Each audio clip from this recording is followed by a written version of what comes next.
ஆசை ஆசையாயிருக்கிறதே இதுபோல் வாழ்ந்திடவே. பாச பூமழை பொழிகிறதே இதயங்கள் நனைந்திடவே. நம்மை காணுகிற கண்கள் நம்மோடு சேர கெஞ்சும். சேர்ந்து வாழுகிற இன்பம் அந்த சொர்க்கம் தன்னை மிஞ்சும்.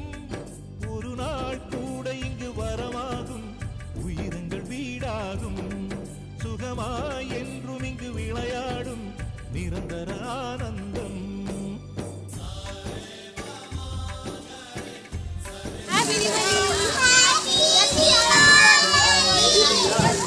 இதுபோல் வாழ்கிறதே. பாச பூமழை பொழிகிறதே இதயங்கள் நனைந்திடவே.